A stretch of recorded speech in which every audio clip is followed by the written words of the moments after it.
51% বাংলার মতুয়া ভাই বোনেরা তাদের নাম বাদ চলে যাবে এসআইআর। প্রতি বছর তাদের ধর্মের গাজর দেখিয়ে তাদের থেকে ভোট নেওয়া হয়েছে, কিন্তু আজকের দিনে মতুয়া ভাইদের, রাজবংশী ভাইদের চোখ খুলে গেছে। এখন বঙ্গে মতুয়া ভোট বড় ফ্যাক্টর। সেখানে দেখা যাচ্ছে যে শাসক এবং বিরোধী কার দিকে ভোট যাবে সেইটা নিয়ে কিন্তু ঠাকুরনগরে এখন একেবারে বিধ্বংসী অবস্থা বলা যায়। রিজুদা রয়েছে এই মুহূর্তে আমাদের সঙ্গে। একদিকে দেখা যাচ্ছে যে সুব্রত ঠাকুর একটা সংঘ সই করে ফেলেছে, আর একদিকে শান্তনু ঠাকুর বলছে যে সই করাই যায়, একটা আলাদা সংঘ তৈরি করাই যায়, কিন্তু ভোট তো কথা শুনবে না। ভোট কোন দিকে যাবে বলে মনে হচ্ছে? দেখুন, আমি একটা পরিষ্কার কথা বলি, যে বিজেপি এসআইআর ঘোষণা হওয়ার পর লাড্ডু বিলি করছিল, বাজি ফাটাচ্ছিল আর মানুষকে বুঝিয়েছিল এই এসআইআরের মাধ্যমে যত বাংলার মুসলমান আছে সবাইকে তাড়িয়ে দেবে, তারা দায়িত্ব নিয়ে বাংলার হিন্দু উদ্বাস্তু, বাংলার হিন্দু ধর্মে বিশ্বাসী রাজবংশী এবং মতুয়াদের রাষ্ট্রহীন করে দেওয়ার যে ষড়যন্ত্র, সেটা মোটামুটি পুরো করে নিয়েছে।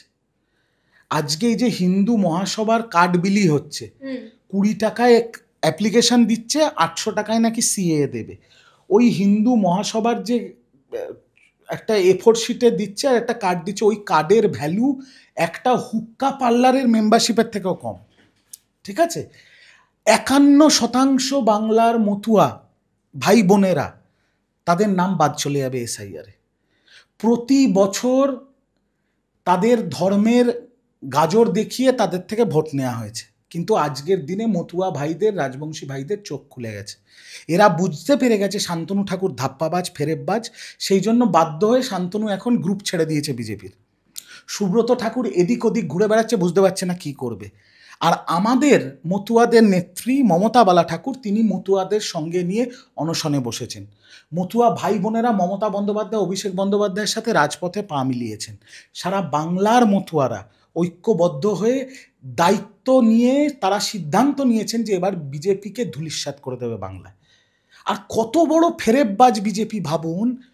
বিজেপির যে সোকল্ড নেতা, যে গোখরো সাপকে এরা গর্ত থেকে বার করে প্রতি ইলেকশনের আগে, মিঠুন চক্রবর্তী, সে গোখরো সাপকে যখন প্রশ্ন করেছেন আপনাদের মতো মিডিয়ারা যে মতুয়ারা বলছে তাদের কাছে নেই, তখন বলছে ওদের দোষ, ওরা এতদিন করেনি কেন।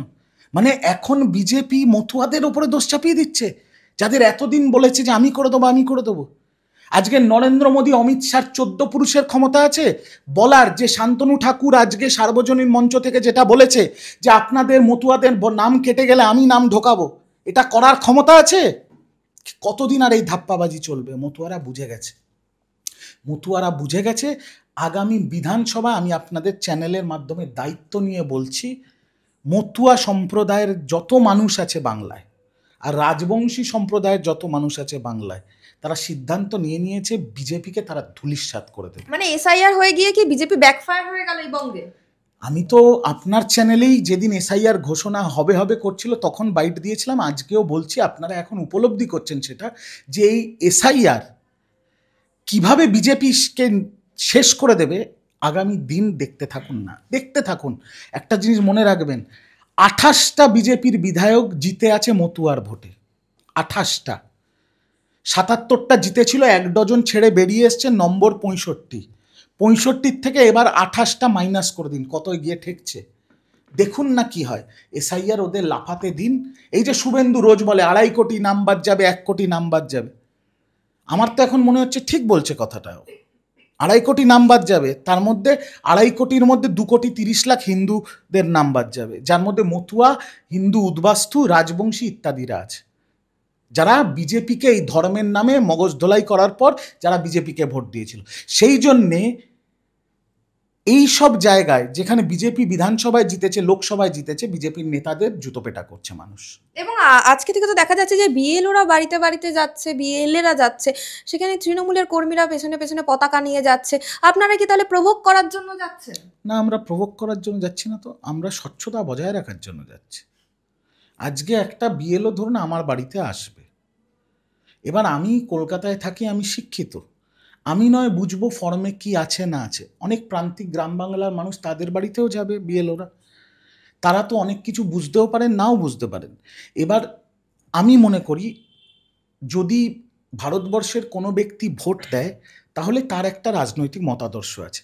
সে ডাক্তার হোক, ইঞ্জিনিয়ার হোক, বিচারপতি হোক, সাধারণ মানুষ হোক, আপনি ভোট দিচ্ছেন মানে আপনি কোনো একটা রাজনৈতিক দলের মতাদর্শে বিশ্বাস করেন, কোনো একটা নেতাকে বিশ্বাস করেন।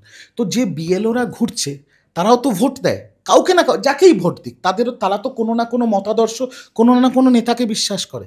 এবার ধরুন একজন বিএলও একটা গ্রামে যাচ্ছেন যিনি বিজেপির ভোটার বা বিজেপির মতাদর্শে বিশ্বাসী, তো তিনি তো ওই ফর্মে খেলা খেলতে পারেন। তো তার জন্য যদি তৃণমূলের দুজন বিএলএ তার সাথে থাকে, যাতে এনুমিনেশন ফর্মটা সম্পূর্ণ নিরপেক্ষভাবে এবং স্বচ্ছতা বজায় রেখে ফিল আপ করা হয়, তাতে অসুবিধাটা কি? অসুবিধা কেন থাকবে? নির্বাচন কমিশন তো কোথাও বলেনি বা সুপ্রিম কোর্ট তো কোথাও বলেনি যে বিএলওদের সাথে বিএলএ অ্যাকম্পানি করতে পারবে না। আরেকটা কথা, যদি বিজেপির সাংগঠনিক ক্ষমতা থাকে, বিজেপিও দুটো করে বিএলএ পাঠাক না, অসুবিধা কি আছে? অসুবিধা আছে কি কোথাও? কোনো তো অসুবিধা নেই। কিন্তু যাদের লোক নেই, জন নেই, সংগঠন নেই, ওই একটা কথা আছে, নাচতে না জানলে উঠোন বাঁকা, কি করব? আমরা স্বচ্ছতা বজায় রাখার জন্য দুজন করে পাঠাচ্ছি। মানে 26-এর আগে বলছেন যে প্রধান বিরোধীদের সংগঠন নেই এই রাজ্যে। কে প্রধান বিরোধী? তো ওই দেখবেন এই কিছুদিন আগে আমাদের ভারত ক্রিকেট টিমের টি-20 ক্যাপ্টেন সূর্যকুমার যাদব খুব ভালো কথা বলেছিল এই টি-20 ওয়ার্ল্ড কাপ, যখন জিজ্ঞেস করা হয়েছিল আপনাদের প্রধান বিরোধী পাকিস্তান, বলছে বিরোধী তাদের বলা হয় যদি 5টা খেলার মধ্যে তারা 2টো জেতে, আমরা 3টে জিতি, 7টার মধ্যে স্কোর 7-0, তারা বিরোধী। আজকে আপনি দেখুন না বিজেপির সাথে ভোটের লড়াই তৃণমূলের 16-এ হেরেছে, 19-এ হেরেছে, 21-এ হেরেছে, 24-এ হেরেছে, 26-এ গোহারা হারবে, তাদের আপনারা বিরোধী বলেন কি করে? ফার্স্ট বয় 90% পাচ্ছে, সেকেন্ড বয় 30 পেয়ে ফেল করছে, সেটা বিরোধিতা হয়? বিরোধী আমাদের কেউ নেই, মমতা ব্যানার্জির বাংলায় কোনো বিকল্প নেই।